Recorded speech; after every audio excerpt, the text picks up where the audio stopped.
Hello. Hello. Hello, listener. Welcome to the Game Developers Library, the podcast all about books that game developers should read or perhaps shouldn't. I guess we're helping you to decide, and we're giving you the Cliff Notes version so that if you're on the fence, you kind of know loosely what the book is about and whether or not you might find it helpful. Yeah, or if you're on the fence about reading in general, we'll read it so you don't have to. Yeah, which, to be fair, I think a lot of us are.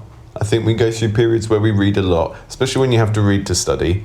When I went to grad school, I was completely burnt out on reading for years afterwards, and I had to wean myself back on it, using things like comic books, which is quite relevant today.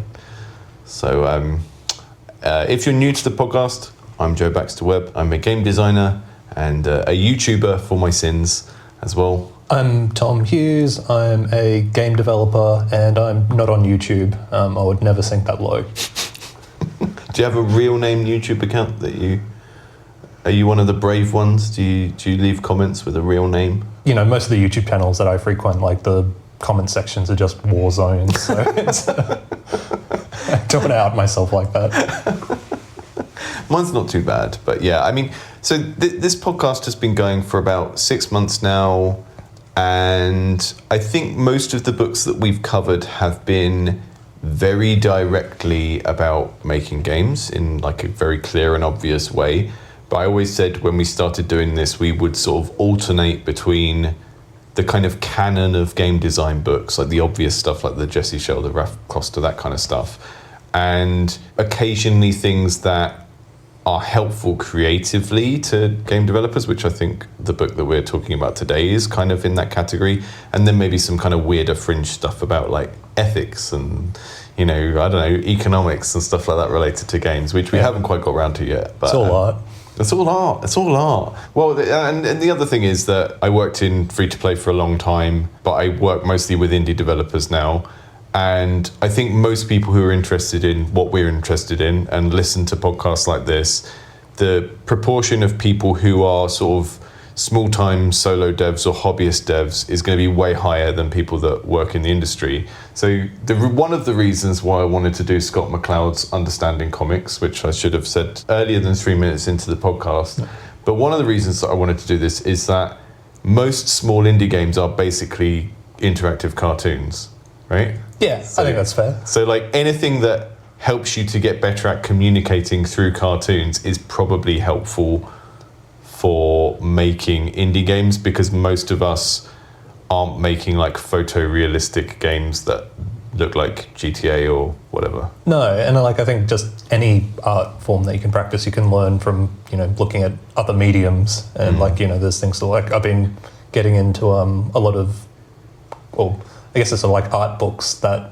all present themselves as like games rule books for games that don't actually exist. So things like Vermis. I've heard of Vermis. So do you buy these on itch, or where do they sell them? I think most of the hard copy versions I got from Gosh Comics in London. Yeah. So these are like zines, and you'll buy something and it will look like an NES manual, and then it's for like a made-up game that doesn't exist, or it's like a... Yeah, but most of them sort of like present like it's not exactly like you would a, you know, game guide from like the 90s. It sort of is laid out in a way that sort of like got the same style as it, but it sort of tells a more linear narrative as you sort of like read through the pages. So yeah, I guess they're almost like world building documents.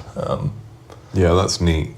But yeah, I guess that's like an example of, you know, how this other medium has been influenced by video games in a way that you might not necessarily expect, but, you know, it sort of works on its own terms as well.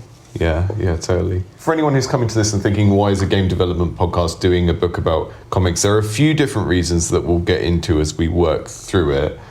One is that most small-scale indie games are a cartoon of sorts. I read this years and years ago, and I've been making games since I was a teenager, but at one point I wanted to make comics as well, and I read this as part of that. I haven't read it since then. I was quite surprised by some of the stuff that's transferable, that's not specifically about drawing or characterization, but more to do with like media psychology and how people understand stuff. So what I wanted to do was kind of, if if you give me a sense of like the stuff that really stuck out to you or that you were surprised by, and then maybe we'll instead of just going straight into like step by step, chapter by chapter, you kind of any standout things that you liked about it, and then I'll take the listeners through like what is in every chapter, and we can be a bit more thorough that way. Yeah, I think I really, really enjoyed this book, and I think the thing that stood out to me was it wasn't what I expected. Like coming into it, I sort of realised like there's so many things about comics and how I read comics that I just sort of take for granted, and I thought this would sort of be like, oh, this is a history of comics, like in 1920s or whenever they drew the first Superman, and it breaks down like the form of comics so much more deeply than that, and you know, down to like how time is processed in comics, and how much of like comics is sort of participatory with the reader, because no one's drawn the frames in between frames, and that like you have to do that in your head, and the fact that you can, and it's so easy and so natural that most people don't ever think about it, like that was like a really exciting thing to sort of unpack. And and just so anyone listening who's not aware of this book can visualize it, you've got like it's quite quick to read, but it's quite physically thick graphic novel, black and white inside mostly. And the way it's presented is Scott McCloud is drawn in a sort of cartoony style, and he's walking around in his own comic talking to you as if he's kind of presenting a documentary movie, right? Yeah. Like the tone of address is like you're watching a documentary and this talking head presenter keeps popping up and explaining things. But because it's a comic, they can do very strange things with the way that is presented. Like there's one where he's talking and there's a speech bubble above him, and then they swap round so that he's in the speech bubble and the text is saying him, and there's a lot of weird little visual gags like that. I don't know if there's any of those that jumped out at you as being particularly good, but I don't know, it's stuff like it's littered with just very sort of clever things like that, where it's just playing with the form and things that you can only do with comics. So I remember we had a little discussion about it on our Discord, and one person was saying that something they didn't like about it was that he makes these very big sort of assertions about human psychology and stuff, and he doesn't really tell you how he's got there.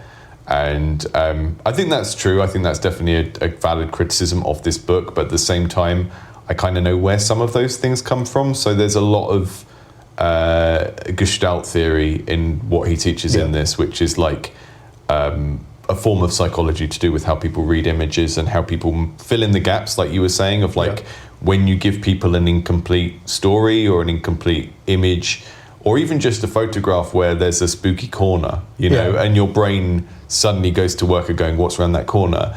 That kind of stuff all ties into Gestalt psychology, which has been taught for a very long time in like schools of art and graphic design and stuff. So I suspect, and I should have really looked into this, I suspect McCloud is getting that theory from somewhere and then applying it to comics. And this came out in 1993, the one that we're reading. There's 2 books he did about this, and this is the one that is less about making comics and more about just like comics literacy and helping you understand, like you say, sort of how much there is involved in just reading a comic, like what is going on in your head, the diversity of the medium and how different comics can be different and how different people produce different comics, all of that kind of stuff. It's very focused on that. But I think a lot of the kind of art and kind of graphic design theory that he brings to bear on this, he doesn't really tell you where it's come from, but it has come from somewhere and it's got some sort of grounding in psychology. Like, I guess I'm probably a bit more forgiving than the person on the Discord, because like I didn't sort of see it as like necessarily a strictly academic book. Like it is a lot of fun to read, in addition to like exploring all these ideas. So I think, citing references and digging into, exactly where some of these theories come from, I think might have slowed down the pace of it. And the other thing he does a lot of as well is he does his own little copies of panels from other comics, because he's trying to show you what like a Jack Kirby illustration looks like, or what an illustration from, I don't know, like a particular comic, like what's his face, Cerebus the Aardvark or something, and it's just there. It's like he's sort of, and that's really interesting because it means you get all of these different changes in art style, where you've got like his character that he's drawn of himself in an art gallery with a copy of another comic in the background he's talking about, and that kind of stuff going on, which is really neat. Is there anything in this that you think you would directly actually use that you've thought about since, or maybe that kind of validates something that you already do? Yeah, like a couple of things about like, you know, character design and sort of the sort of iconography of characters. Like he was talking in one part about, I think he was talking about when sort of how it's like an innovation of like Japanese comics where that sort of have very sort of clean lined characters on front of like quite busy backgrounds, and you know, even though the background's like more detailed, that sort of like gets more fed into the background in your mind when you're sort of processing it. I think that's something that you see just all the time in video games. Yeah, and I remember noticing that in animations when I was a kid as well, and thinking it was to do with like cost. But what he argues, and he says it about Tintin as well, like Tintin has these very painterly backgrounds, and then the characters are very simplified, and that's more to do with how you relate to them. I mean, we'll get into this in more like detail in a minute, I guess, because I've got my notes that I took, and we can kind of step through chapter by chapter. But I also think, like, cards on the table, you and I have both bonded on this a little bit. Like, we're Newgrounds generation of like people whose maybe first inspirations to get into games and making games was that era of Flash games when there wasn't really a concept of indie games as we understand them now, although the first wave of like big indie developers around like 2010 or just before, like Xbox Live Arcade and all of that, the people that were making games on those platforms all came from that Newgrounds generation where Flash animation, behemoths, and you know, exactly. Ed McMillan, who again, we're just talking Mugenics came out this week, and that's gonna ruin my life. I only just found out about the celebrity meows being a thing. I haven't really followed anything about it apart from that I can have a cat with autism, which makes me happy. But yeah, there's something about that period, and I often, you know, I made the assertion at the start that most indie games are like little interactive cartoons, and I think that's true, and I think it's even more true proportionally when you think of the indie games that do really well. I don't know how many episodes so far have ragged on Unreal developers, but, you know, Unreal of all the game engines is very much the one that is focused on this is very high-end, this is very glossy. Yeah. But from like an aesthetic point of view, that doesn't seem to end up producing games that most people that play indie games are into. And the thing that I've noticed, like reviewing lots of games, streaming, doing these like critical playtest streams, is that you have a group of people that want to make indie games, but all of their reference points, like none of their reference points are lower budget than like a Blizzard game, like a Diablo or something. So they want all their own games to look like that. And then when they see like a Mugenics or a Binding of Isaac or whatever, they see that aesthetic as meaning that it's childish, or like a Cult of the Lamb or something like that.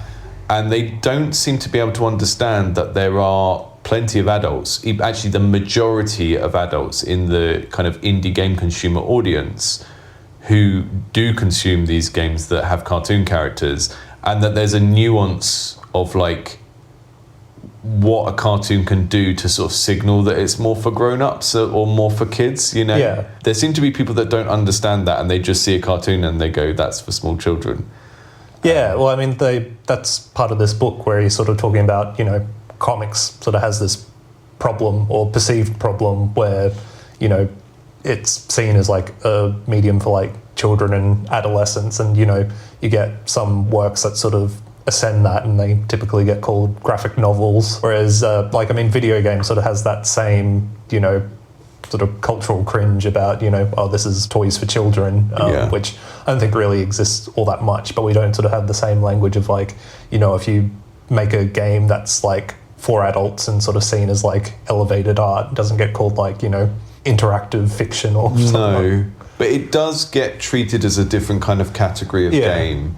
Like I remember that happening with there was a really scathing article by Ian Bogost about Gone Home, where he was basically just like, the only reason why everyone thinks this type of kind of literary game is so good is because the storytelling in games is usually so bad. So as soon as anyone does anything that's even slightly attempting to be mature, people are like, I did not realize video games could do this. And it's like, video games have been doing stuff like that. Like, like the thing that was groundbreaking about Gone Home was it was a reasonably polished 3D game, but it was a slice of life game about like down to earth things like a queer story in a family and stuff like that. And people are like, I didn't know this. It's like people have been doing that for a decade before that game came out. Or like even just, even more mainstream video games, like those like Hull and Ellison's I Have No Mouth and I Must Scream, like, quite sort of a serious literary writer, but, producing work for video games and... Yeah. Well, that's another thing as well, isn't it? If you kind of go back to the 90s, there were a lot more kind of PC games at the time that were aimed specifically at adults. And obviously you've got like rude examples like Leisure Suit Larry and stuff like that. But the whole kind of LucasArts point and click adventure thing was never really games for kids. But that sort of is a weird corner of gaming history that is not what most people think of when they think of video games. But there's always been that kind of aspect. So there's an argument that comics don't get taken seriously. Some of the books a little bit about that. There's obviously some parallels between that and video games and how video games are treated and the sort of tensions that causes. But there's also this kind of argument going through it about like perception of images, and somehow when things are more simplified or abstract, you like identify with them in a different way. Yeah. Like when you see a representation of a person and it looks like a real person, you recognize that as another person. McCloud argues that when you see a more simplified representation of a face that's just like a line and two dots, you don't read that as another person, you read it more like the sensation of your own face behind your face, which is like a really confusing concept, but... Yeah, well, it's an idea I'd heard before. I can't remember the YouTube creator's name, so I'm apologise to them, but I remember watching a video they had on little white characters in video games, characters like the main character of like Hollow Knight or like the Downwell? Downwell, yeah, classic. And I guess like you could even like extend that to like pixel art in general, where it's like this level of abstraction that allows you to project yourself onto it, whereas if you have the best character creator in the world, like you might never empathize with the character as much that you create in that as you do with just this amorphous blob. Yeah, there's more to project into them. Yeah, totally. I always used to find it frustrating when you had a game where you had pixel art characters and then they had like a really big portrait, because it was like, when you didn't give me the portrait, I could imagine who that was and I could make it up myself, and then you had the portrait and it kind of spoils it a little bit. It's kind of like when Final Fantasy games finally started getting voiceovers. It's like, I don't want to know what you think that character sounds like. Well, yeah, I've had that recently because I've been playing Triangle Strategy, and that's got like quite a cool art style where it's pixel art characters in like a sort of blocky 3D world, but they've got like like you said, the highly detailed hand drawn like watercolor portraits, and it just doesn't match the style, but B, I think I just prefer like imagining what that person really looks like through, their dialogue and actions and, filling in that part of the world myself. Yeah, which is. I mean, we'll get onto this in a minute because there's a whole chapter about this really.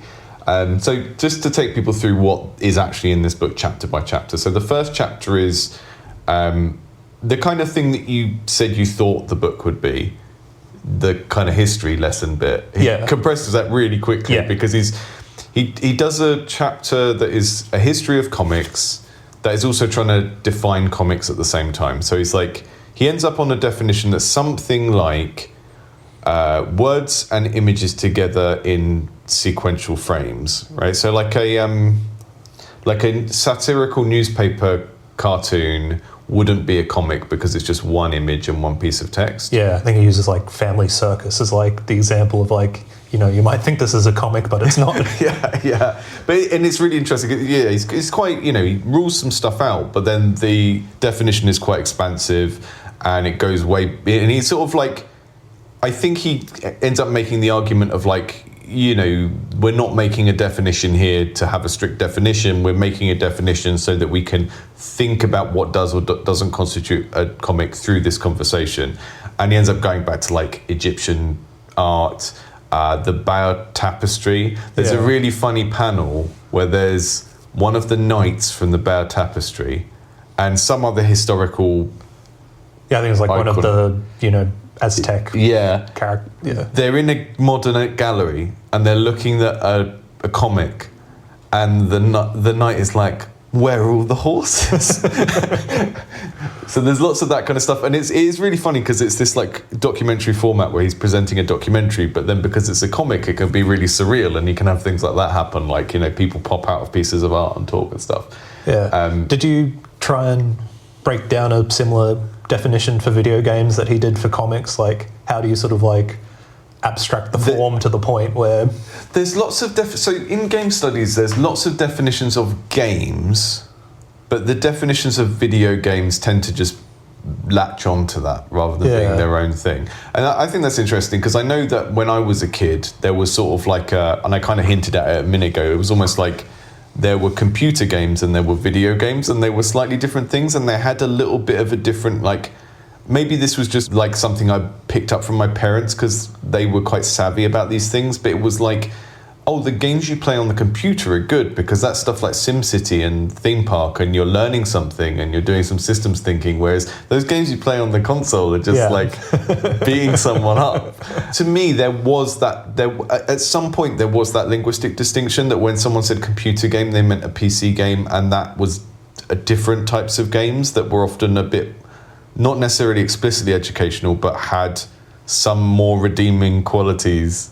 Yeah. Like good screen, bad screen type thing, Yeah, but I guess like his definition, like that's still like the content rather than the form that's being broken down. Yeah, exactly. So yeah, in his mind, comics have this similar thing where we have Alan Moore writes a highbrow thing about history and psychogeography and Jack the Ripper, and that gets to be a graphic novel and sold in Waterstones and talked about in The Guardian and stuff. Yeah. And superheroes is like, it's just different content. It's not actually a different form, right? But the form is used to say this is the good type of thing and this is the bad type of thing. Like the graphic novel is the good thing, the comic is the trash thing, the computer game is the good thing, the video game is the bad thing. And it's interesting that there's that parallel. Yeah, it's like the adult covers for the Harry Potter novels. It's just yeah, don't judge a book by its cover, except when we want to sell a book with a different cover and sell people the same book twice as they age up into different age brackets. Yeah. So yeah, first chapter very much about that, just kind of giving you an introduction to what does he mean by comics, and it takes you through all the things you would expect, like, Japanese woodcuts and all of that kind of stuff. Chapter 2 is the vocabulary of comics, and I've got in my notes that this is secretly an introduction to semiotics and semiotic theory, although it doesn't use that term. But it's talking about icons and iconicity and how you can have an image that very, very closely resembles reality, like a hyper-realistic drawing or a photograph, and you can have an image that represents something from reality but in an abstracted way. When you have a simplified character, you project onto it more, and your brain almost more just kind of recognizes the face as like a set of emotions and stuff that you might experience. Whereas when you see Nathan Drake or Lara Croft, you go, oh, that's a person. Yeah. Yeah, that's another person. And your brain responds to them as if they're another person rather than like a something for you to identify with.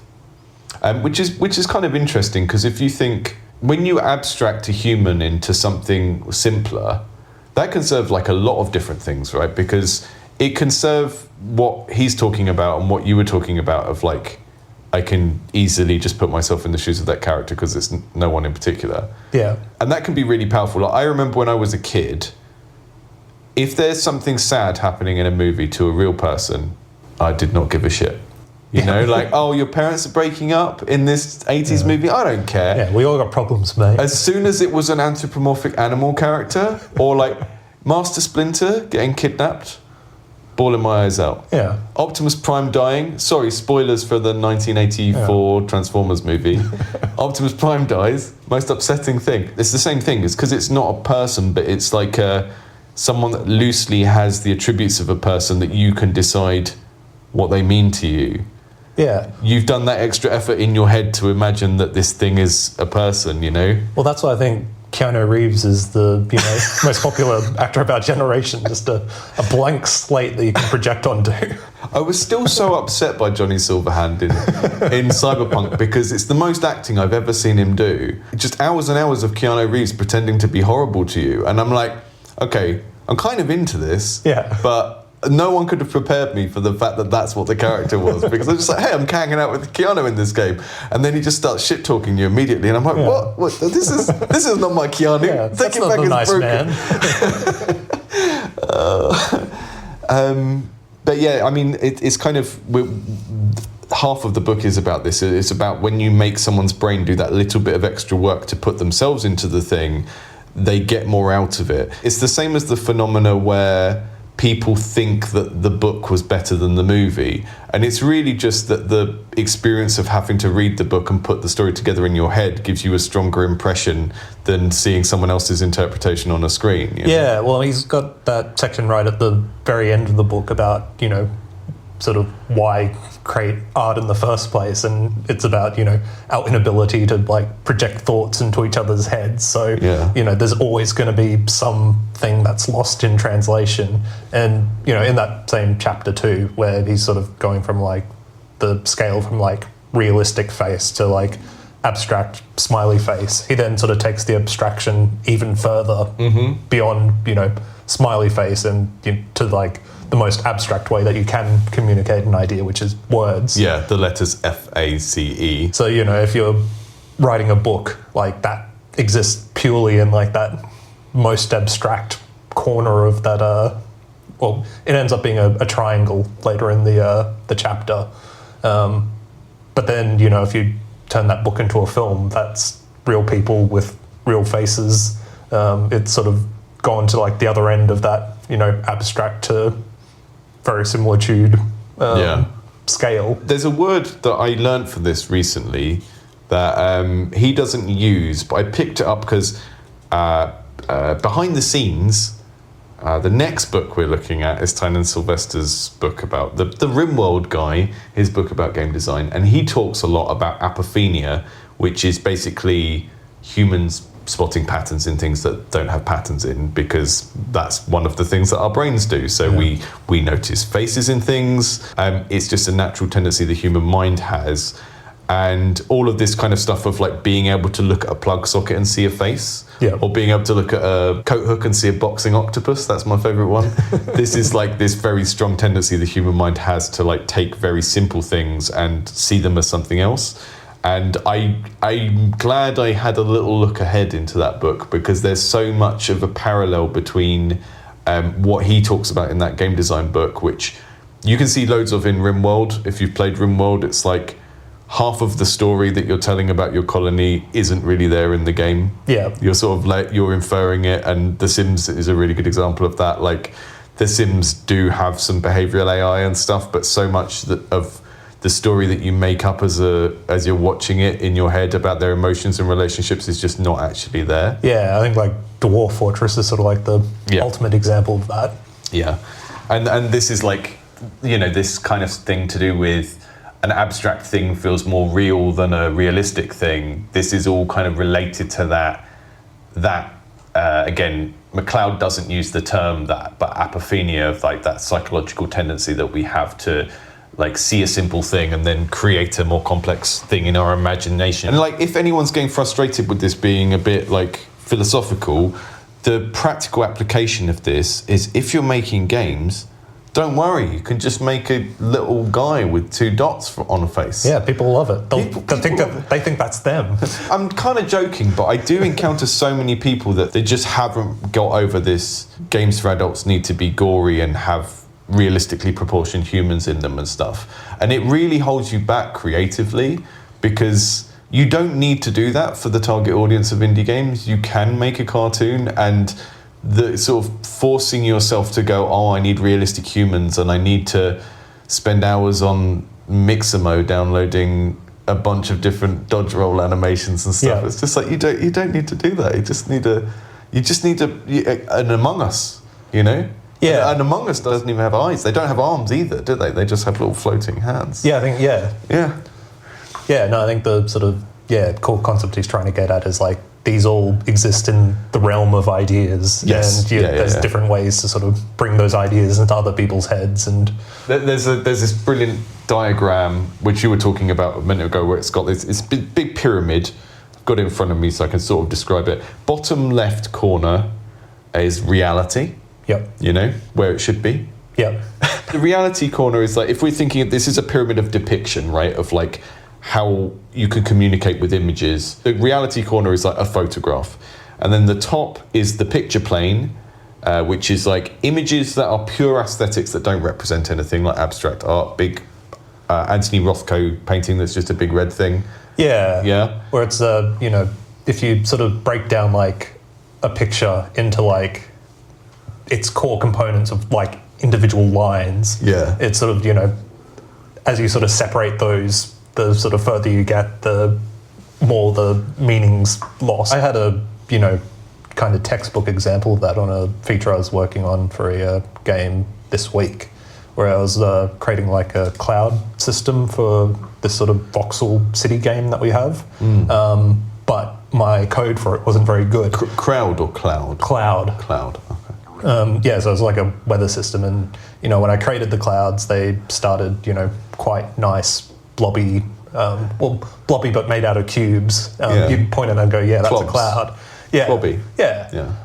But as they sort of like drifted, because I was like running them through like a noise filter, so they'd sort of like change shape. Yeah. Basically, all the cubes would start to separate, and once they sort of got far enough apart, it's like, well, that doesn't look like a cloud anymore. That's just a bunch of cubes floating in the sky. And it's really hard to like pinpoint the moment when it's like, okay, that looks good, that looks okay, no, that looks crap. But there's this like not a exact point you can put a break point in and go, this is both cloud and not cloud. So I need to describe the full diagram. Yeah. You've got the reality corner, the picture plane corner, and then the bottom right is the kind of meaning corner, where something doesn't look like a real thing, but it still kind of stands in for that thing. So down there you've got like a smiley face, Mickey Mouse, anything where it's like, well, I can see what that represents, but that's not what that thing looks like in reality. Yeah. And then if you go even further into that corner, you've got things like words and stuff like that. And he maps out all of these different, you've got all these different drawings of different types of cartoons and photographs and stuff on there. There's a Mickey Mouse. I can see the Thing from Fantastic Four. Tintin's in there somewhere. You've got the kind of classic comic stuff at the bottom. And then if you go up from there towards the picture plane, you've got these more art house comic styles where, characters are, you might have like a line around a character that's not a complete line and stuff like that. Yeah. And the thing you're talking about with the clouds, it's like, it's somewhere in the middle there, because you've got an abstraction that happens because it's voxel based. Yeah. And then you're trying to force that for people to still recognize it as a particular type of thing. And like, I have that with the game I'm working on, Dirt World. I've got a block-based system. They're only 24 pixels wide, but we're quite zoomed in, so you can't fit many on a screen. There's probably only like 12 up on a screen when it's really zoomed in. And I'm trying to do like, oh, this room is a castle, so we do like a battlement at the top. Yeah. But the proportions of that for it to be a real battlement are totally out of whack. It's like Lego logic of like, okay, what's someone's sort of cartoon in their head version of a tree or version of a castle, and what's the simplest way that I can get someone, like exactly with your clouds, I need to kind of trigger the bit of the brain that goes, that's a cloud or that's a tree, but not in a way that breaks the rules of this is made up of these components, which is like what happens when you've got like a voxel-based system or something like that, right? Yeah. It's like, if you took like your turret example and like, the battlements sort of were too far apart from each other, like it wouldn't breed as battlements anymore. But there's like a sweet spot where if you arrange those lines together, then your brain goes, "Yep, that's." Yeah. Or if the cubes were too small and you tried to do it for like one cube, it would just end up looking like a zip. Yeah. That building's got a zip along the top of it or something. I think this triangle diagram is very easy to find online, and I think it's worth a look at. It's just really fun to kind of zoom in and see where he's plotted these different types of art on this thing. In my notes, I just said that this chapter about kind of faces, simplicity, how it's easier to identify with something that doesn't look like a real specific person than it is to identify with a Nathan Drake or a Lara Croft or whatever. Not that he uses those examples, but I think it's a really good example of why we have all of these. And I think this is so obvious to everyone who plays them, but not everyone who makes indie games plays all of the indie games. But when you've got Cult of the Lamb, Overcooked, very cartoony, Untitled Goose Game, characters don't even have faces. Yeah. These are played by adults. We enjoy them. I think the argument that's really being made is we enjoy them more because of this quality. And I don't think identification is the only thing that you get out of doing this. This isn't in McCloud, but I've thought about this a lot, is if you think back to like Saturday morning kids programs like Power Rangers and stuff like that, sometimes when you dehumanize a character, it also makes it okay to beat them up. Yeah. So, and there's like a sweet spot sometimes. I think of like games like Lemmings, right? Lemmings from the 90s, where you're seeing these characters die. And so if anyone's like a baby and they don't remember Lemmings, you've got like a puzzle game with all these little characters with green hair, and you give them jobs so that they like block or they build a little path, and you have to puzzle the level together so that they all get led through the level and survive. Did you play much of it? Yeah. And that's had this really good sweet spot where you they were cute and you cared about them, but because they weren't like, hello, I'm Jeffrey, I've got 3 kids. Yeah. You also didn't mind too much if they died and it was funny. So there's also this weird thing of like, if something is kind of cute and abstract, you kind of want to look after it, or you have that ability to project onto it, but also you don't take it quite as seriously. And when I compare that to my experience of playing something like The Last of Us 2, when I tried to play the second Last of Us game, and every time you die, it's just like this brutally realistic depiction of a young woman getting like her throat torn out or something. I don't know, it just feels gross in a way that watching Spelunky guy fall on spikes is just like, ha ha ha, silly little man died. It's just not the same, Yeah, well, I saw like a counterexample to that on YouTube the other day. It was a guy doing one of those, why my indie game failed videos. Oh, the classic. Yeah, and his game was sort of like an obstacle course game with rats. And, you sort of had to send your rats out through, this maze full of traps, and they'd die in like these really horrible ways, but they were like really highly rendered, really realistically animated rats, and it just felt really gross. And he didn't address that as like one of the reasons this game failed. But I've watched lots of those videos. They're like a guilty pleasure for me, and the percentage of them that are able to properly pinpoint why they didn't do well is very, very low. That's interesting.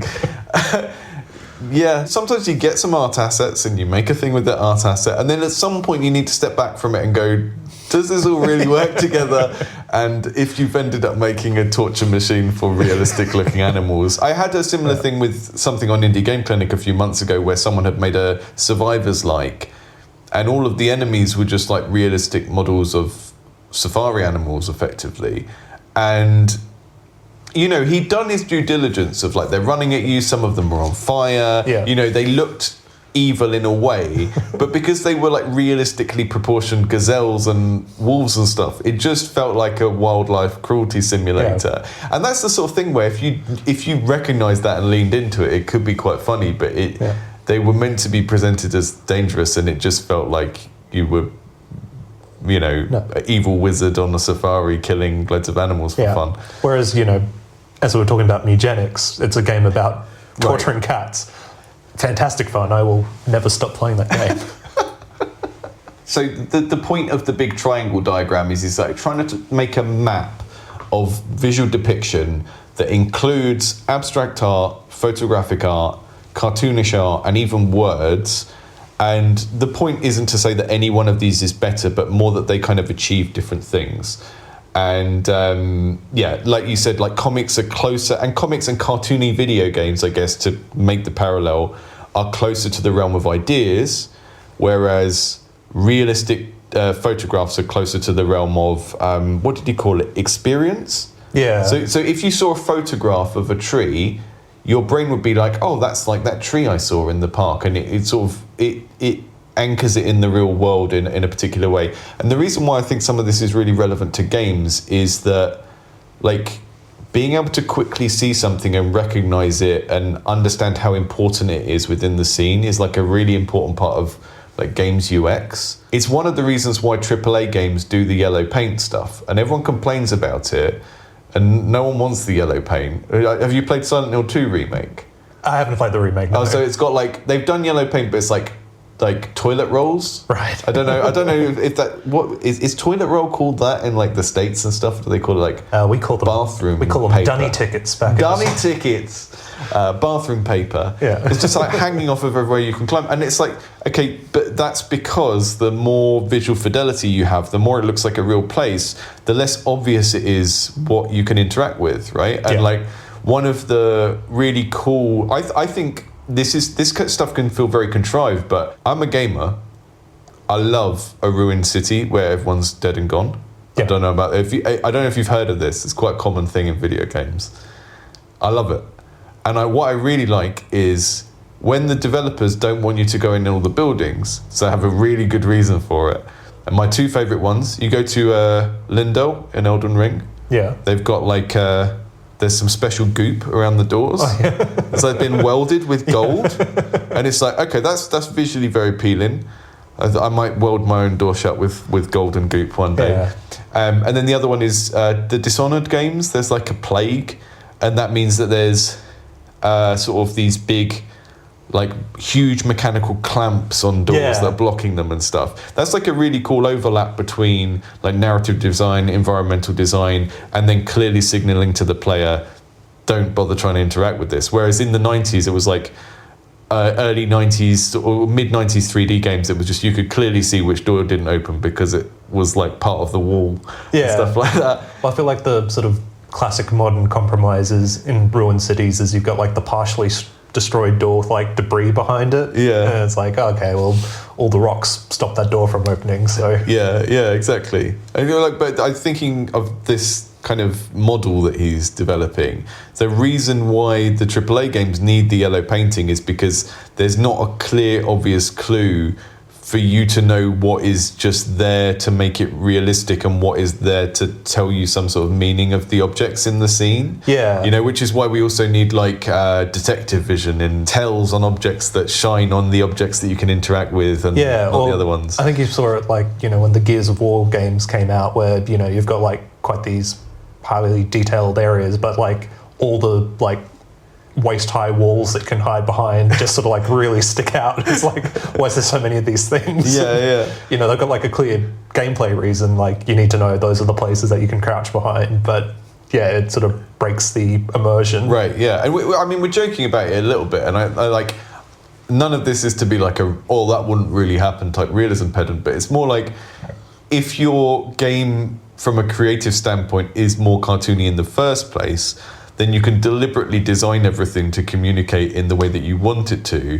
Whereas the Gears of War example, all of the yellow paint, the Silent Hill dunny tickets, all of that stuff is like the game fighting with itself about like the need for the usability and to be able to see what things do versus wanting to represent something in a way that looks realistic. And if you don't go in that direction, I mean, and then you've got the good examples like the golden Elden goop and stuff like that. Yeah. But if you don't go in that direction in the first place, which most of us can't because we don't have a team of 100 people and loads of 3D artists, then you just don't have this problem because you just don't put anything in your scene that isn't relevant, or you can do stuff like, okay, I'm making a cartoony scene and there's some things like this lamp and this desk that aren't important and aren't interactive, so I'll like shade them in a particular way, or like make them look a bit translucent, and then the things that are interactive can be more saturated because you're in total control of the art style and how the art style communicates certain things and stuff like that, you know? Yeah, I don't think it's like suggest that Silent Hill 2 would be a better game if, you know, it was a more abstract, cartoony style necessarily. But yeah, it's those are the sort of trade-offs that you need to consider. Chapter 3 of this book is called Blood in the Gutter, and this is where we start to get into time. Basically, when you read a comic, there are panels that show moments, and there are presumably things happening in the story between those moments that you don't see because it's not like a panel per frame. Yeah. And then this is where we get into what he calls closure, which is like the bit where your brain is filling in the gaps. And I was thinking about this in relation to games, and I was thinking about like the downtime that we have in games where you're not actually playing the game, but it's implied that something is happening. Like if you fast travel from one place to another and you get a loading screen. Yeah, you know, games don't necessarily have the same problem that comics do, or it's not even necessarily a comic. Like just the way that you experience time reading a comic is different because, you know, you can sort of go back and forward, you can like skip ahead, multiple things can like happen simultaneously, whereas, you know, like, I mean, video games are so broad, like, you know, you could have a game that is a comic in multiple, you know, directions with some sort of interactivity, or like your more standard like real-time adventure game where, you know, you're rendering 60 or more frames a second and your brain doesn't have to fill in any of the gaps between those things. But there'd still be some of that happening in interactions, right? Because, you know, if you take a comic example, you see one panel and you see someone holding a gun with an outstretched arm, and then in the next panel you see someone sort of clutching their chest and falling backwards. The gap in between that is like the shot happening, and in a movie you would see that, but in a comic you don't. But you've seen that kind of, you know enough about what's going on there to sort of understand what's happening because it's a thing that we just have seen lots of. Yeah. And then there are things like that in games where there's like a hand waving of something, and I'm very grateful that we do this. Like the example I thought of was like when you buy something in a game, the game usually doesn't require you to like, this thing costs 60 coins, individually move 60 coins from A to B, right? Yeah. Which you can do in a real shop in the real world. But that's like kind of an interaction-based example of the same sort of thing where we know that you know, so we're not going to depict it, right? Yeah. And we could depict it. And there are cases where, like, inventory systems are a good example of this. There are a few games where you have, like, quote-unquote realistic inventory systems, right? Like, I think Alone in the Dark had this, where you could, like, look down in your jacket. Right, yeah. And, like... survival crafting games like The Forest, where it's all out on a tarpaulin and stuff. Oh, what was that? Peter Molyneux, like mobile. I think it was called like the hike or the walk, where, you know, you had like an inventory full of bags that you'd sort of like put in there, and they're like physics objects, and they'd like sort of bounce out as you're. Not one of his better ideas. Yeah, not his worst. Not his worst. Yeah. Now there was I think it was that chapter where there was like another thing that really resonated with me. I think it's like when he's sort of showing how speed can be depicted with like, you know, swooshes and things. And like, that's something that's important in video games, because if you ever try to like balance a, you know, action game, you sort of realize that, you know, you don't want realistic animations for like a sword swing. You want like the moment you press something is the moment that you get like a reaction in the world. And that's, you know, that's why you see sword swooshes. Or you do want a wind up, but it's a very deliberate, well telegraphed wind up, and it's like they're on purpose, not because, you know. Yeah. Yeah. But if you're like, you know, a man with a sword running around, you press a button to swing your sword, and like the moment you press it, you see the character put their arm back and then do a big swing. Like it, you know, a lot of the time that feels wrong. Yeah. And, you know, you just want to see like the end of that movement. But well, it's why we use the big cartoon. I don't know what they're called in animation, like the big white arc, like the Vampire Survivor swoosh. Yeah, I like it's a stand-in, but it also just makes it really, really legible that this is happening at this moment. This is like, it's communicating the state machine, right? It's like this is the hurt box for the character to hurt the enemy is here now. Here it is. It's a big white swoosh. Yeah. You know, and that like serves a gameplay function and communication. And if that stuff is done well enough, then your brain just ignores the fact that the character isn't animating in a particular way because you're looking at the swoosh and not the character. He talks about this in terms of closure, and I just wanted to go through that very quickly because most of the time when we hear people talk about closure in psychology, it's like a negatively loaded thing. Like people talk about, I didn't get closure on this thing. It actually has a similar meaning here, but it's like the good version of not having closure. Yeah. So when we talk about closure, when something bad has happened to you, like something traumatic, what we're talking about is that your brain is still dwelling on the thing, right? It has unanswered questions about like, what if this happened, or could things have been different and stuff like that, and that causes your brain to dwell on it. And that's why, you know, when you can't get closure on something, you go to therapy and you talk about it instead, and then hopefully that helps you get over it. You don't need the closure anymore. And that's an example of when like needing closure is bad because your brain dwells on the thing. Yeah. But if it's like something that you enjoy engaging with, like solving a puzzle in a game, or thinking about a mystery in a story, or like what's going to happen next, that's a good lack of closure, because the gap or the absence in the thing is causing your mind to dwell on the thing in a way that's interesting and satisfying, right? So this would be an example of like, I don't know, a character does something and you weren't there at the time, and you're like, oh, did they do that thing or not? And so you think about it, and then that's like pulling you into the story or the game more because there's like a absence and you don't know what happened. The small example is just like, you don't know what happens between the panels, you don't know what happens between the page. Sometimes it's really obvious because the things are 2 seconds apart. Yeah. But regardless of whether it's a really obvious thing or a bit more mysterious, it's all making your mind work, which is kind of taking us to that point of like, this is why this is engaging in a particular way compared to like, I guess like something like a TV show where everyone who watches it sees pretty much the same thing, because there's more missing in a comic almost. So you have to be more involved with it. Chapter 4 continues to be about time, but this is like the passing of time within an individual image, and this was really weird to me because I've read like, I don't know, dozens and dozens of comics or like trade paperbacks and stuff over the years, and I had never noticed this phenomena until then. So there's a picture that is trying to illustrate to you that when you see one panel of a comic, you read it as one moment in time, or you think you do. But then when you look at it, it's like a diorama with lots of different things happening that couldn't all actually be happening at exactly the same moment. Yeah.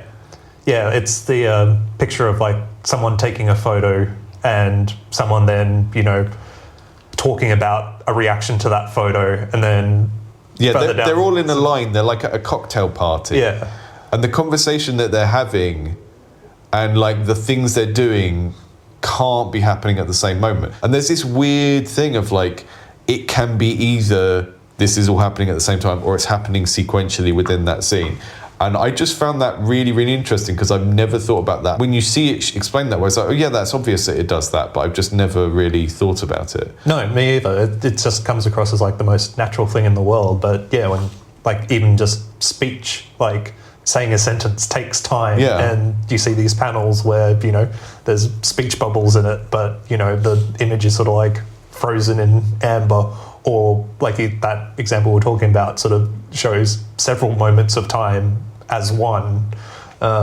It's fascinating, and I think that is like a unique feature of the medium. And obviously he sets the scene up to explain the thing he wants to explain, but it is quite a common device you see. You often get it in comics when they want to show a new place and it's like a busy place, and you have like a big scene, like a big crowd scene in a city, and there's just like loads of little mini vignettes of what's happening in that scene. And because you can just read it in any order because your eyes will just go around to what they're interested in. Yeah. And it happens all the time in comics, and I just never noticed. I thought that was really, really interesting. So this is a good argument for comics being more interactive than you would think, because even though we have a intended preferred reading order, there are points where that becomes ambiguous and you can't really help it. And we get a chapter where there's this like grid of comic panels that you can read in different orders, and some of them go down and left, and and there are like panels that overlap two stories and make sense in both stories, but then they diverge and stuff, and it's just kind of cool. Yeah, it's a rich, like I said, sort of, you know, engaging with other forms of art can give you so many ideas for making video games. And like, there's a bunch of video games ideas in that chapter especially, I think. Yeah, even just like thinking about all of the things that this book does that are like weird. They're weird things for a comic to do anyway. I mean, I haven't read a lot of more avant-garde comics because I'm a bit basic, but some of the stuff with like putting panels in strange order. Have you played the video game Storyteller? No. So it's a puzzle game where you have these 4 little panels of a story, and a lot of them, like, I think there are Adam and Eve stories, there's a few Shakespeare stories in there, they're like simplified stories that most people would know. And you have like arrangements of characters. The puzzles kind of remind me a bit of something like Scribblenauts, really, but you put different characters and elements in each scene to try and construct the right story. And it will be like, oh, this character imprisons this character, and then this character takes the crown, and then this character comes back as a ghost and then scares and you have to like put the pieces in. It's like just a little interactive sticker book, really.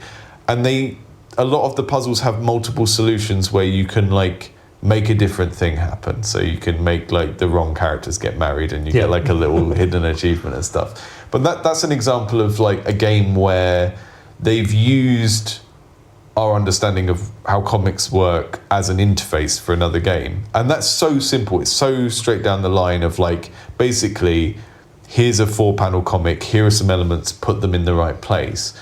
And that's still quite engaging. So when I start to think of some of the weird stuff that McCloud is doing, like these non-linear like comics that go in weird directions and just branch out and stuff, I think there's like a whole untapped thing we could be doing there. Yeah, well, I think the game was called Her Story. Yeah. You ever played with the videos? I haven't played it. Yeah, that's a big gap in my video game playing backlog as well. But that sort of seems like it's reaching to similar ideas where you sort of got, you know, all these interviews that are just out of sequence and out of time, and, you know, sort of how you read those and interpret them can sort of fundamentally change your understanding of the narrative. So Her Story is like a collection of videos. You have like a little interface where you can search through them, and you're watching this woman be interviewed and trying to work out if she killed someone. Yeah. And there are some sort of UX constraints on what you can search for, which mean that you can't just like watch them all in like an order. Yeah. I haven't played it, but that's a good example of that sort of thing. Chapter 5 and Chapter 8 are the chapters that are more kind of traditional art theory stuff. I've got here. So Chapter 5 is about lines, and Chapter 8 is about colour. This is kind of the stuff where if you came to this book and you were thinking, I'm making a cartoony video game, this book will be helpful to me, and you wanted really direct, obvious, useful stuff, maybe the book would be in the wrong order for you, because this is the stuff where it's much more just like straight down the line. This is stuff you would need to know as an illustrator of a cartoon kind of thing. Yeah, just the ease of reading images. Yeah, it's stuff like you can make a character look like they feel a particular way by making the lines more jagged and stuff like that. So there's this kind of section about that. In Chapter 5, we also get the idea that a line, even just a line done in a particular context, in a particular way, can end up becoming a symbol. So he talks about stink lines. Yep. You talked about whoosh lines earlier. Yeah. He sort of, talks about, you know, sort of like ancient examples of that, where hieroglyphics were sort of depicting very sort of more realistic depictions of like the thing that they're actually supposed to represent. And then they got simplified and simplified and simplified until they just became like a few lines. Yeah, exactly. And then I've got some notes on Chapter 6, which I think was quite interesting, where he talks about showing and telling. Yeah. And this is kind of looping back into the comics being treated as if they're childish kind of territory. Did you remember this chapter? Is this the one where it's like all the different people getting into comics? Or is that... It's before that. It shows you... it starts with the little boy with his like transformer. That's right. Yeah. So it gives an example, and he's very good at, like, because it's a comic, he can just make up the scenario he wants to show you to illustrate a thing. There's like a little boy who's got like a toy robot, and he's telling you about it, and he's sort of like opening bits of it and going, it does this and this. And the argument that McCloud says, the argument that McCloud makes is that human communication always used to contain both things of like showing people things and using words to describe it. As we've kind of developed different communication skills into arts and culture, each one has sort of developed this idea that it's better when it's purer. So like a book is better when it's just words, and a book with pictures in is for children. Yeah. And art is better when it's just pictures. And when art has words in it, like, you know, your Banksy poster or something, that's in some way juvenile or whatever. And he's making this association between, like, I guess it's kind of like primitivism and childhood, of like there being this kind of way of communicating that is multimodal, and that is read as being childish because it's what kids do, or it's what ancient people did. Yeah. And I guess he's sort of like advocating for that, meaning that it's like a purer human way of communicating, or it's better in some way, and that's why he thinks comics are so good, because they're multimodal and they do everything at the same time. Yeah. Well, I think video games are even better than that. Why though? That's how pictures can move. Yeah. And you can punch them. And you can punch them. Shoot them. You can shoot the pictures. You can shoot them and coins come out. You can shoot. If the coins come out of them, exactly. That's the pinnacle. That is interesting though. I mean, there's a whole thing. So in sociology, there's a whole like sub-branch of sociology that's to do with the study of taste, and like, why do this group of people like this thing, and why do this group of people like this thing, and like, why do this group of people put this thing in the national curriculum so that they can do better at English and everyone else will suck at English and not get a qualification, that kind of stuff. And he talks about Bourdieu, this French sociologist who's like one of the like big names in the sociology of taste, talks about the pure gaze, which is like G-A-Z-E. I'm so infantile whenever academics use the term gaze, like the male gaze or the pure gaze, I just go hee hee hee. But it's kind of, he's using it ironically. He's not saying pure to actually mean pure. He's saying that the kind of people who are elitists think this is pure. And this is kind of what McCloud is talking about here, where basically if you're like a art aficionado, you have an idea of like the right way to look at art, or the right way to appreciate art. And the same with literature. If you're like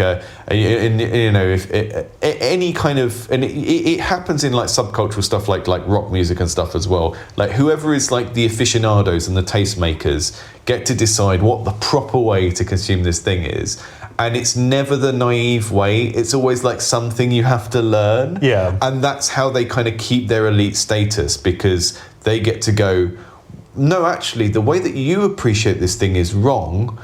You need to appreciate the thing by doing this difficult thing. And it's kind of why you get these associations with like high culture and food no one else would eat, like caviar and stuff like that, or like wine that isn't as nice as I just want a fruity Aussie red. Yeah. You know, I don't need crimes. I just want 19 crimes. I just want fruity Aussie red with picture of criminal on the front. For him, it's all about like class structure, and how like the class structure maintains itself over time by doing things like, you know, having a qualification that you won't get at school because your parents didn't make you read Shakespeare or teach you to appreciate it in the right way and stuff like that. And McCloud is obviously not framing anything he's talking about in terms of sociology, but it's the same kind of argument. It's that, you know, the people that get to decide what is quote unquote good art are often like just deliberately pushing back against how people would naturally enjoy it. Yeah. You know? Yeah, it's sort of like court manners. It's like the idea of what's beautiful or whatever has just always been rooted in deliberately trying to make that thing unobtainable. You know, it's like beauty standards of like when everyone worked in the fields, like white European people wanted to look pale. Yeah. And it was like, let's make being pale. And now everyone works indoors and it's like, now we want to be tanned and look like, you know. Can't wait for pale to come back. Yeah. I've been paling it up. I've been paling it up. So yeah, I mean, Bourdieu talks about it as distinction. It's like the process of like how one group of people go like, oh, we're different from all you because we do this the proper way. Back to McCloud, it's like reasonably highfalutin. Like it's quite a middle brow book. It's like, I'm going to explain some deep theory about like psychology. I'm going to talk about some big social issues and stuff like that, but I'm doing it to this medium that most people don't take very seriously, and I'm doing it in a silly way as well, which I'm a big fan of. You know, he could have made all of these arguments and not got a smile out of me, but there's multiple times in that book where I just found myself really chuckling at it. Yeah, I think it's because it sort of comes across in like just how much he gosh darn loves comics. And yeah. It's very infectious. Yeah, exactly. So yeah, I feel like we've covered most of the stuff that it covers. One of the things I took away from it, just more as like, I don't want to suggest this because I feel like if anyone ever actually did it, it would be bad. But the whole device of him walking around in his own creation, explaining things to you, is quite interesting. And obviously we're kind of used to that with documentaries, and I think of like people like Charlie Brooker and Screenwipe, and just like a lot of what I do on the internet, people are like, oh, this is really different. And it's just like, no, I'm just copying like satirical documentaries from Britain from the early 2000s. This is what they were all like. We just took what BBC documentaries were like and then just did them sarcastically. Yeah. And the format of this comic is a bit like that. He's taking the format of like a documentary TV program. And I haven't really seen that in a game. And I think it's because we're not used to like associating a game with the human who made it quite as much as a lot of other mediums. And I think the closest thing would be like, have you played The Beginner's Guide? No. Where Davey Reedon is like narrating it as you play it, and it's like... Yeah, no, I haven't played that one. It's worth playing. I think it's a little bit... I don't know. I didn't get as much out of it emotionally that other people seem to, but... I'm interested to see what this would look like if it was done well in a game. You know, like, and again, like I think he sort of talks about in one of those chapters about, you know, as you sort of like gain levels of proficiency as like a comic book artist, you start like toying with the form and like changing, you know, how people interact with it. And, you know, I think lots of games do that, but not a lot of games go, hey, here's how you play games. This is, you know, here's how I'm messing with it. And, you know, once you watch or once you play this, you're not going to play games in the same way afterwards. Right, I mean, that was kind of the, Davey Reedon again, but that was kind of what the Stanley Parable was, right? And the argument that McCloud makes is that's kind of a sign of the maturity of a medium when it starts to get reflexive and make... And it can be a bit tiresome. It's like, you know, like I love Alan Moore. I love the comics of Alan Moore. But occasionally you're like, I get it, Alan, your comic is about these cool characters, but it's also about comics. Yeah, I get it. Yeah, I think you've got a lot in like, the 2000s, like, you know, Stephen King or Grant Morrison, like they start doing like self-insert, like fourth wall breaks, and like, you know, probably the first time someone saw that happen, they went, wow, that's mind-blowing, but, you know, people keep doing it. It's tedious. Yeah, it's not as charming as when Scott McCloud does it. One of my favourite panels in this is where, this is quite early on actually, where it's got like, he's talking about this stuff that we covered at the start, about how you relate more to a more cartoony image, and he draws himself change from the cartoony image he's drawn into the book into like into a photorealistic drawing of himself. He's like, would you have listened to me if I looked like this? But that is what you look like, Scott McCloud. Is there anything that we've missed? I feel like we've been through most of the stuff in this. Yeah, like I mean, I guess sort of there is briefly that sort of moment where he's sort of talking about, you know, people getting into comics for the first time, and, you know, it's like a kid reading a comic, and then he tries drawing comics, and he sort of gets to a certain level and realizes he's no good, and he does something else, and then it sort of jumps to like another person that got to that point but sort of like pushed through it. And it sort of reminded me of the sort of like video game theory of it's called mechanics, dynamics, aesthetics, and sort of how you know when you sort of first interact with games, you sort of see it on like a aesthetic level first, and it's like sort of the more you learn about it, that's sort of like when you understand the form and sort of the spectrum that you engage with the medium with. I'm just trying to find the model. So the model that he's got for that is like, it's these stages that people go through as they're becoming a comics creator. Idea, form, and then idiom, structure, craft, surface. And surface is the bit you experience as and the argument he makes is that you can start at idea or form. I'm glad you brought this up because I didn't put it in my notes, and this is really relevant to making games or making anything. So you've got 6 stages, but you can start at stage 1 or stage 2. And stage 1 is idea/purpose. And in game terms, that would be like, I want to make a game about, right? And stage 2, form. In this case, he's talking about like, someone finds they like drawing cars, you know, or like they like drawing with a particular material, and it's not about anything. It's like the way that the thing looks is the thing that they're enjoying doing. I think you get that in games a lot with like programmers who like they like programming for the sake of programming, and you know, that's sort of where they start. It's not like I've got this idea of, you know, a world I want to create, and you know, it's almost like what do you like to make at a process level? Like what kind of programming do you like to do? What art materials do you like to use? Maybe that's where you start. But then you still have to go through all of these other stages in order to actually kind of get good. And, you know, depending on which stage you start at, like, might change your, you know, form. Like, you get a lot of people that go, I really want to make a game. It's going to be about this kingdom with, like, this race of people. And it's like, that sounds great, but would that be better as, like, a novel or a comic? And, which is a really common one. So you kind of, when you just have free-floating ideas and you don't know what idea fits where and stuff like that, you have a problem that stops you getting started. Like, one of the things I try and do is I collect every idea I have, and some of those ideas might be thematic, like I want to make a game about running a record label, and then some of the ideas might be more mechanical, like I like drafting games or something, and then some of them might be more aesthetic, of like I like Beavis and Butthead cartoons or something like that. And then you just kind of collect them all up, and then occasionally you look at the big mess of stuff and you see that some of them line up in a constellation, and you go, actually, I could make a Factorio like that uses the graphic design sensibilities of the IKEA manual or whatever, and you start to see that but if you always start from the same place, you never get that alignment. And you kind of need to have ideas for every part of the thing and then draw them together, rather than kind of just...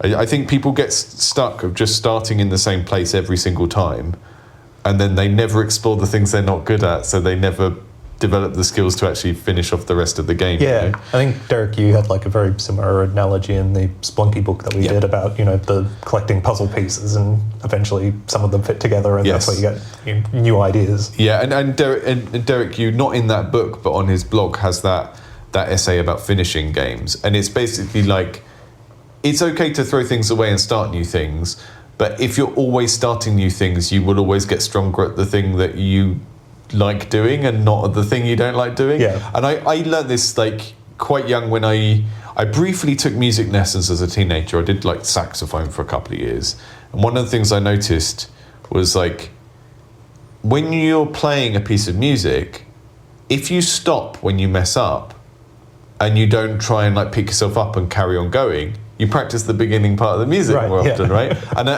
then I was doing like youth work with kids where they were like rapping and stuff, and I would teach them the same things. Like, when you mess up, try and count yourself in and come back in where you were. Don't start again every time, because you're just going to have like a really good knowledge of the first 4 bars, and then by the end you're like, because you don't know the rest of the thing. And it's kind of like the same with like finishing projects, is a bit like that.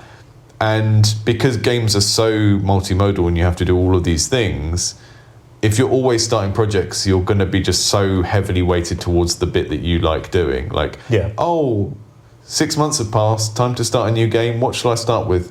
I guess I'll make a procedural level generator again. Yeah, and I guess it's, you know, the sort of danger of collecting ideas like that is like, you know, games are hard to make and take a long time. And, you know, if you're having all these other ideas and go, oh, maybe this idea is better than the one that, you know, I'm working on now, like, fight that instinct, like, finish your thing. And, you know, like, again, Derek Yu says it's like, save that for another game. Yeah, exactly.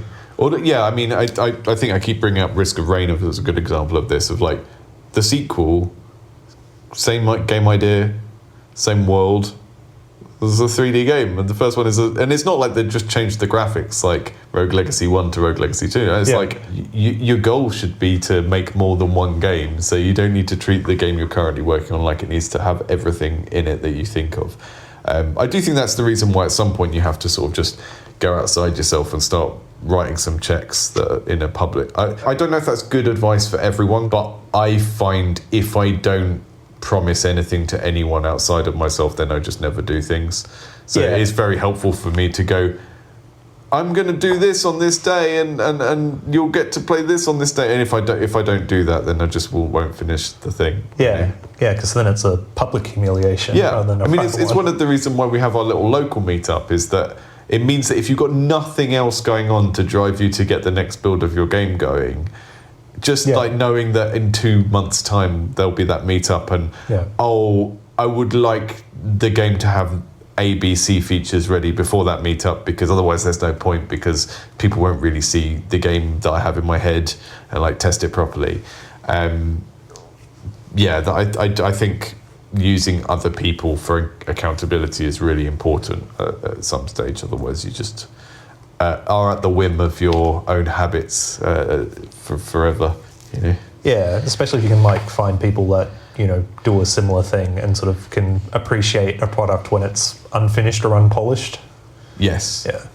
Yeah, that's the benefit of playtesting with other developers, because we tend to be the only people that can see past that, you know. I think that's the same in every medium. I've seen lots of well-meaning advice online that is like, don't try and don't accidentally make developers the audience for your game. But I think in reality, the first 10 or 100 or 1,000 people that are interested in any project when it's at its early stages are going to be like fellow travelers that are interested from a craft level, and then your job in your kind of marketing is to gradually swing that towards a more gamer audience later on. Yeah, because like, you know, if a game developer plays your game and there's like bugs in it, they'll go, oh, well, eventually there won't be bugs. Whereas a civilian will go, no, this is this don't work. This isn't a game. You called them a civilian. Yeah. Well, in terms of this book, and the thing I'd be taking forward is just, I can't stop thinking about the idea of closure and just the idea of like the power of leaving certain things to people's imagination.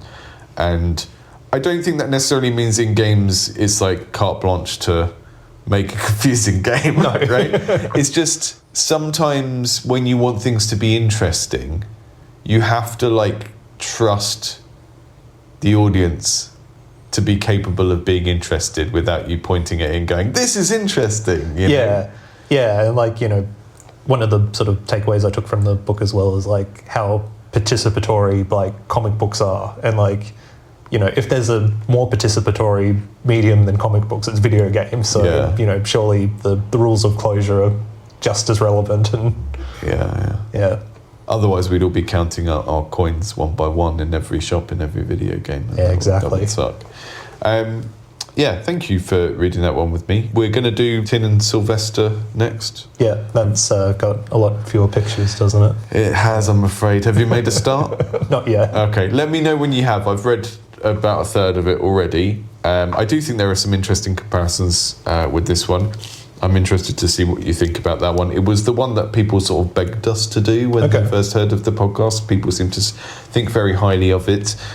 So far, I think very highly of about maybe 65% of it. Okay. And then there's about 35% of it where I'm just going, what's wrong with this guy? And I'm not going to say any more because I want to see if your idea of what's wrong with this guy lines up with mine. Well, I mean, I've played a fair bit of RimWorld, so I've got my suspicions already. So yeah, we'll talk about that next time. But thank you.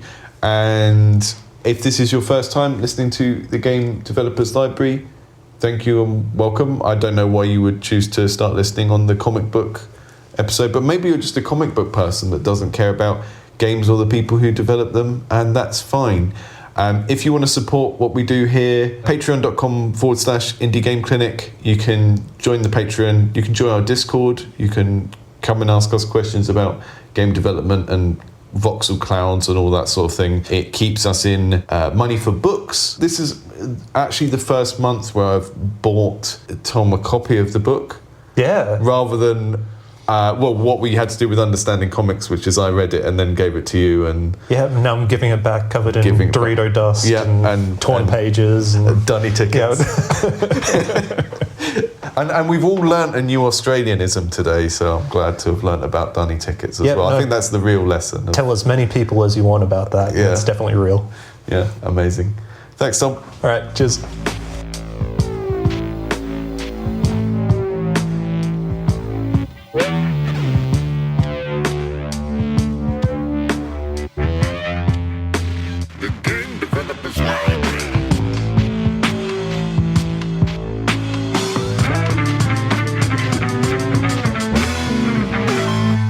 Patreon.com/Indie Game Clinic.